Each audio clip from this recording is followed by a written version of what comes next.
Hello. You're probably wondering what I'm doing here.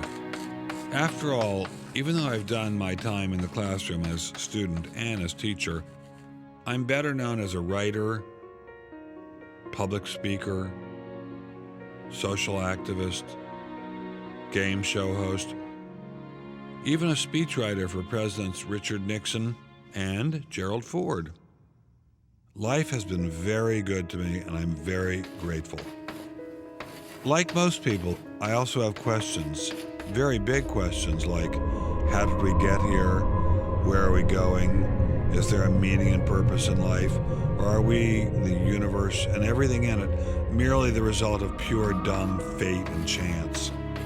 For most of my life, I believe the answers to these questions were fairly straightforward. Everything that exists was created by a loving God. That includes rocks, trees, animals, people, really everything. All along, I've been well aware that other people, very smart people, believe otherwise. Rather than God's handiwork, they see the universe as the product of random particle collisions and chemical reactions. And rather than regard humankind as carrying the spark of the divine, they believe we're nothing more than mud animated by lightning. Somehow, that mud found a way to grow, reproduce, swim, crawl, breathe, walk, and eventually think. I have no problem if people want to believe that sort of thing. After all, we believe in a free society. This isn't Nazi Germany. People are entitled here to believe and say whatever they want about belief in God and the development of life. At least, that's what I used to think. This is Dr. Richard von Sternberg, mild-mannered research scientist. Until 2005, he also edited a small scientific journal affiliated with the Smithsonian Institution in Washington until he published an article by this man. As a result, Dr. Sternberg quickly found himself the object of a massive campaign that smeared his reputation and came close to destroying his career. After the publication of the Meyer article, the climate changed. It moved from being chilly to being outright hostile. Shunned, yes, and discredited. What I'm asking for is the freedom to follow the evidence wherever it leads. What was so damning about this article? Nothing, as far as I could tell. It merely suggested that perhaps we aren't mud animated by lightning after all. Dr. Meyer argued that there are signs of intelligent design in nature. The digital code in our DNA could not have come about by accident.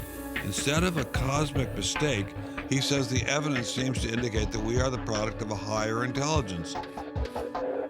Publishing Dr. Meyer's paper would not have been an issue if we were living in the time of Galileo or Einstein. But unfortunately for Dr. Sternberg, we live in a very different era. This is the era of Darwin, and in such an era, those who challenge the status quo seldom go unpunished. As I investigated this situation, I discovered Dr. Sternberg is far from alone. Many other scientists face similar persecution.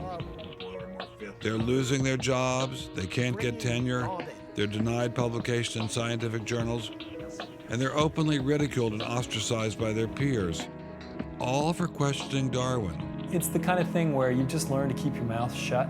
I have been told to shut up. We were accused of being diabolical, theocratic conspirators who were trying to force religion into the classroom.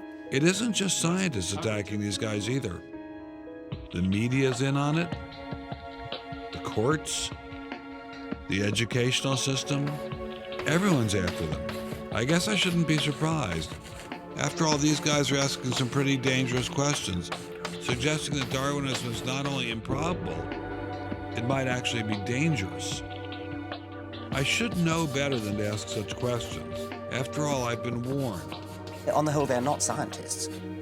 Intelligent design is not a research program. And it's all propaganda. They're distracting you from what's important.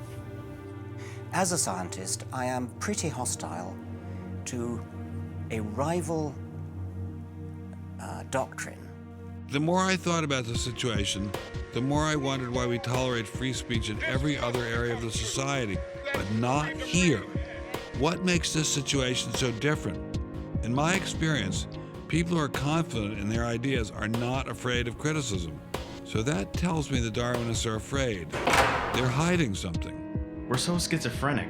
We talk about things being designed and optimized, but then when you ask us, especially in public, we're all about defending neo-Darwinism. I now realize it's my duty to get the word out, to warn others before it's too late.